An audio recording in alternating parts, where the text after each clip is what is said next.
Hello friends, welcome back. What a fantastic day it was.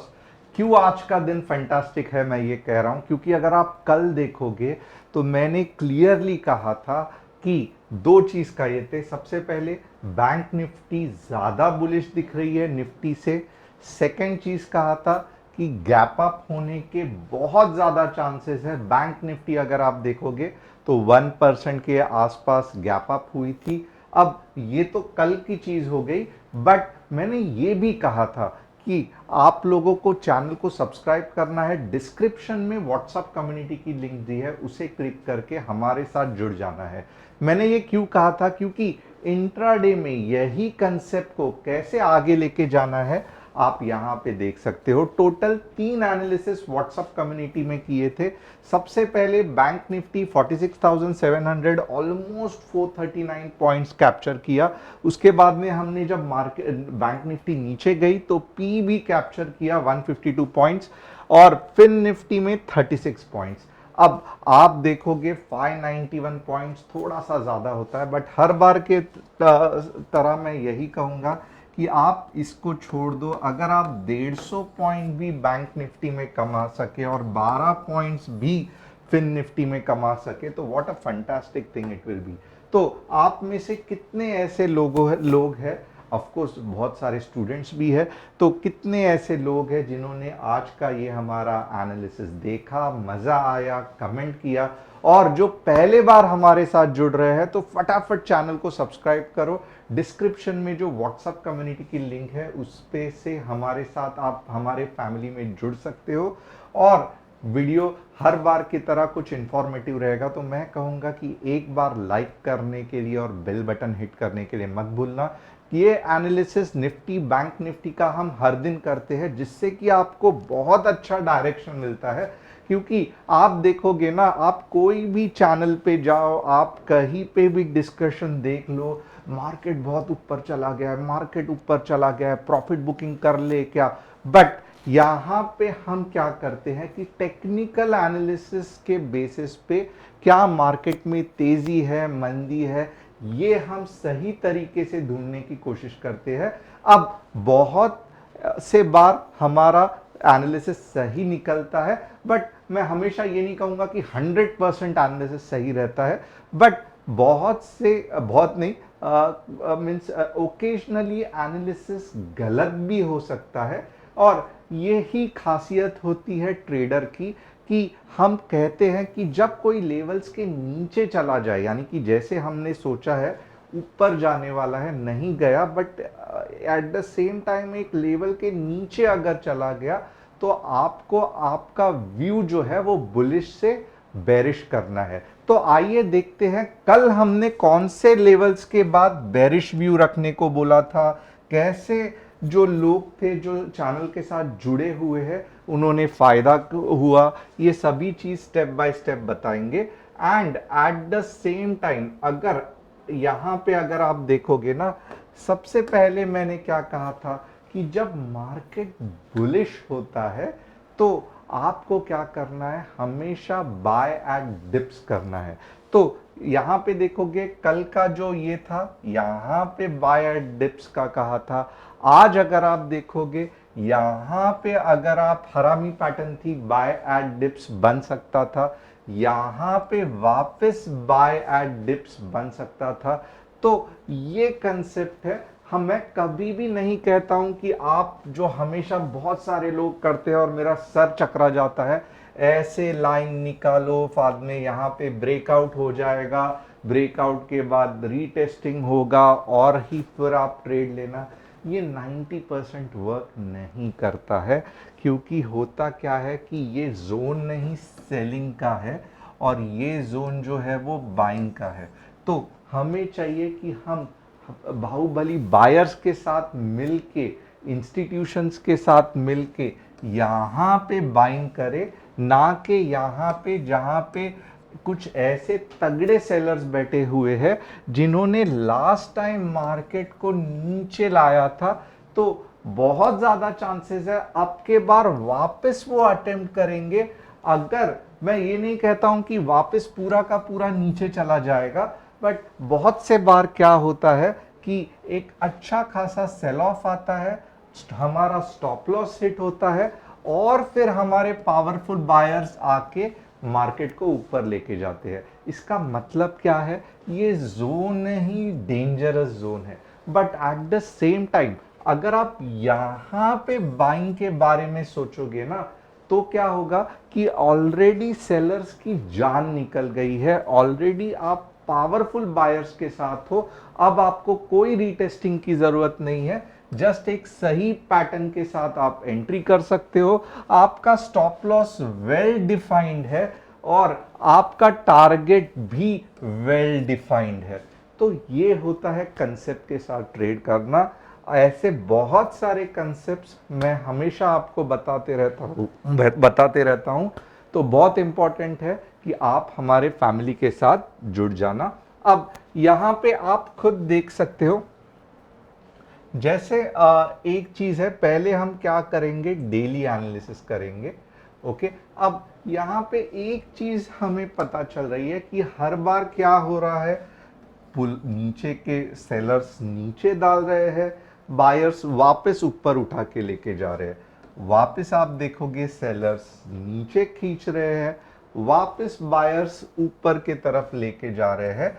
अभी भी market में तेजी बनी हुई है और मेरे हिसाब से ये जो तेजी है ये लगभग लगभग 21,000 के आसपास, यानी कि 5-10 पॉइंट इधर उधर। ओके, मैं लास्ट टाइम मैंने आपको कहा था कि रैली तो वीकली चार्ट्स में 22,000 तक दिख रही है, बट यहां पे डेली चार्ट में कुछ ऐसा होने के लिए मेरे हिसाब से 21,000 लेवल। अब 21,000 यानी कि डॉट टू डॉट आप 21,000 मत पकड़ना, मे बी ऐसे हो सकता है 20,950 के यहाँ पे आके मार्केट अच्छा खासा नीचे जा सकता है, 20,970 के आसपास आके ये कर सकता है। बट जिस हिसाब से ये चल रहा है तो ऐसे लगता है और 100 पॉइंट्स मार्केट जाने के फिराक में है, क्योंकि ये डेली चार्ट कह रहा है। क्या इससे पहले ऐसे हुआ है, तो थोड़ा सा हम देखेंगे यहाँ पे। और ऑफ कोर्स ये इलेक्शन के रैली का भी इफेक्ट है, तो आप देख सकते हो 1 2 3, इससे पहले इतनी ज्यादा तेजी नहीं आई थी, बट रीजन भी ऐसे है। यहाँ पे भी आप देख सकते हो 1 2 3, और ये थोड़ा सा ये हो गया था। अब यहाँ पे आप देखोगे 1 2 3 4 5। अब मेरे हिसाब से कल का दिन मीन्स ऑफकोर्स कल वेनिसडे है, थर्सडे को एक्सपायरी है, मीन्स टाइम आ गया है कि थोड़ा सा तो भी हम कंसोलिडेशन देख पाए। मैं यहाँ पे कंसोलिडेशन में कह रहा हूँ, मैं ट्रेंड रिवर्सल की बात नहीं कर रहा हूँ, मैं यहाँ पे पुल बैक की बात कर रहा हूं थोड़ा बहुत। बट मैं यहाँ पे बिल्कुल भी नहीं कह रहा हूं कि पूरा का पूरा ट्रेंड रिवर्स हो जाएगा। तो 21,000 के लगभग कल अगर मार्केट चला गया तो आप थोड़ा सा एक अच्छा खासा सेल ऑफ देख सकते हो, और तब हमें पता चलेगा कि हमें आगे कैसे ट्रेड करना है। अब 15 मिनट्स के चार्ट में देखेंगे कि क्या मैं आपको कुछ लेवल्स बता सकता हूं। तो वापस आप देखोगे ना, अगर मार्केट बहुत कल ट्रेडिंग सिंपल होगी, ये कंसेप्ट को देख लेना, और ये मैंने बहुत से बार डिस्कस किया है। अगर 2856 ओके से लेके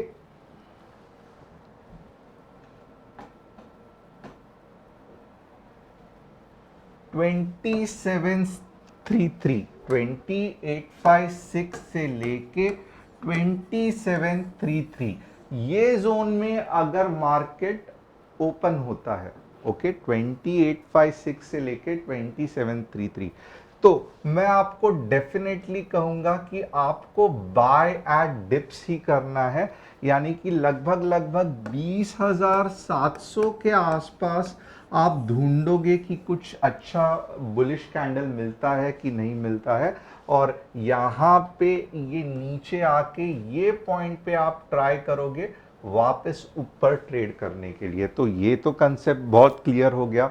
ओके, कौन से पॉइंट के बाद में आपको बेरिश रहना है, तो 2650 के बाद।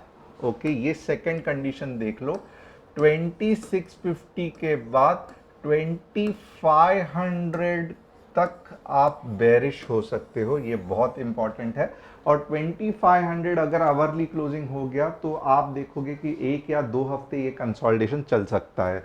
तो ये भी केस पता चला। अब इसके ऊपर यानी कि 856 है, समझो 2920 हो गया या 2940 हो गया, तो हमारा कंसेप्ट क्या रहेगा, हम ग्रीन कैंडल का इंतजार करेंगे। क्यों? ताकि हम 21,000 तक क्या मार्केट जाता है वो देखेंगे। तो 21,000 तक अगर मार्केट चला भी गया तो उसके बाद में क्या करना है आपको व्हाट्सएप कम्युनिटी में हम बताएंगे। तो गैप अप भी हुआ तो सिर्फ हम ऊपर का ट्रेड नहीं करेंगे, हम 15 मिनट्स में प्रॉपर ग्रीन कैंडल क्लोजिंग का इंतजार करेंगे। तो सभी केसेस यहाँ पे मैंने बता दिए हैं। होप यही केस से आप अच्छा खासा ट्रेड कर पाओगे। एक बार बैंक निफ्टी देखते हैं। बैंक निफ्टी थोड़ा सा, अगर आप यहाँ पे मुझे बैंक निफ्टी दिखाओगे ना तो मैं कहूँगा निफ्टी थोड़ा बहुत ज़्यादा बुलिश है। भले बैंक निफ्टी ने अच्छा खासा गैप दिया है, बट यहाँ पे अब बैंक निफ्टी में लाइफ टाइम हाई और सेलिंग प्रेशर दिख रहा है। तो कल थोड़ा सा बैंक निफ्टी में बच के रहना। जब तक 47,200 के ऊपर नहीं जाती, रेंज बाउंड कंसोलिडेशन होने के चांसेस है। इनफैक्ट 46,800 भी आने के चांसेस है। तो बैंक निफ्टी थोड़ा सा संभल के रहना। बैंक निफ्टी में कल बहुत ही उटपटांग चीज हो सकती है। बैंक निफ्टी नीचे आ सकता है और फिर ऊपर जाने का मे बी अटेम्प्ट कर सकता है, but 47,200 is a very very strong resistance for bank Nifty. अगर उसके ऊपर गैप अप हो गया और सस्टेन कर लिया तो फिर हम देखेंगे कि आगे क्या करना है। अगर रेंज में ओपन हुआ तो ये रेंज को तोड़ना बहुत मुश्किल रहेगा। नीचे आके यानी कि 2 कदम पीछे आके फिर बैंक निफ्टी जंप मारने के चांसेस बहुत ज़्यादा है। तो कल जो एक्सपायरी और ये सब कंसेप्ट होने वाला है बैंक निफ्टी का, बहुत इंटरेस्टिंग होने वाला है। ये इनफैक्ट लाइक आप देखोगे ना, डेली आवरली में फिलहाल बैंक निफ्टी ट्रेड करना सच में बहुत मुश्किल है। बहुत छोटे रेंज में टाइट कंसोलिडेशन हो रहा है। तो मॉर्निंग में क्या अच्छा खासा गैप अप या गैप डाउन होता है, ये हम डेफिनेटली देखेंगे। अब अपार्ट फ्रॉम दिस और कौन सा चीज है जो मैं ये करने वाला हूं, आप सभी को जो पसंदीदा सेशन है कि हम एनालिसिस करेंगे स्टॉक्स का। Tata power, yes Tata power के लिए आप बुलिश हो सकते हो, बट यहाँ पे देखोगे फिलहाल थोड़ा सा वीकनेस है। तो मैं कहूँगा 285 के बाद ही आप टाटा पावर में ये करना। अब यहाँ पे देखोगे ना 300 पे वापस रेजिस्टेंस है। तो टाटा पावर सही है, बट 300 अगर टूट जाएगा तो और बढ़िया है। ओके, थोड़ा सा कंसोलिडेशन के लिए और रुकना पड़ सकता है। सभी ऑयल एंड गैस स्टॉक्स बहुत बढ़िया चल रहा है, तो ONGC yes it's a perfect candidate. थोड़ा सा सेलिंग प्रेशर दिख रहा है, बट 205 206 डेली क्लोजिंग में आप सोच सकते हो। बीपीसीएल भी आप देख सकते हो। IDFC, first bank, yes in fact bank सभी सही है। आप आईडीएफसी बैंक अभी भी देखोगे तो 90 के आसपास अगर क्लोज हो गया तो 92 और 98 या 100 तक भी जा सकता है। तो यस आईडीएफसी बैंक भी सही है। अब आप देखोगे मेजॉरिटी स्टॉक्स क्योंकि आप ट्रेंड में है तो मैं सब कुछ स्टॉक सही ही कहूंगा, बट आपको बहुत संभल के थोड़ा सा मनी मैनेजमेंट भी करना है। क्योंकि जब मार्केट लाइफ टाइम हाई पे चला जाता है तो बहुत से बार आप क्या करते हो, मार्केट बहुत अर्ली इंडिकेशन देता है कि मार्केट अब रिवर्स होने वाला है, बट बहुत से बार हम लोग ऑप्टिमिस्टिक हो जाते हैं कि नहीं नहीं नहीं और ऊपर जाएगा और ऊपर जाएगा। हम पोजीशन लॉस में चली जाती है, फिर भी हम होल्ड करते हैं या कभी कभी हमें प्रॉफिट बुकिंग करने का मौका ही नहीं मिलता है। तो अगर आपको एग्जैक्ट कौन से पॉइंट पे प्रॉफिट बुकिंग करने को नहीं समझ में आ रहा है, या बहुत से बार ऐसे होता है कि हम बिजी हो जाते हैं 2 या 3 दिन, तभी ही मार्केट नीचे चला जाता है, तो ऐसे कंडीशन में मैं कहूँगा कि बेटर थोड़ा थोड़ा प्रॉफिट बुकिंग पहले से ही करना चालू करना। बलरामपुर चीनी कोई भी एंगल से सही नहीं है, यहाँ पे एक भी ग्रीन कैंडल नहीं दिख रहा है। बट ओवरऑल आप देखोगे एक अच्छी खासी रैली हो चुकी है।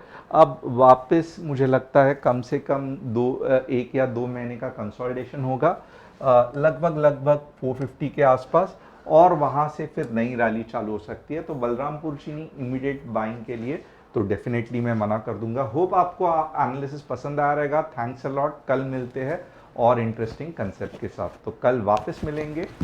तब तक के लिए good bye and happy trading.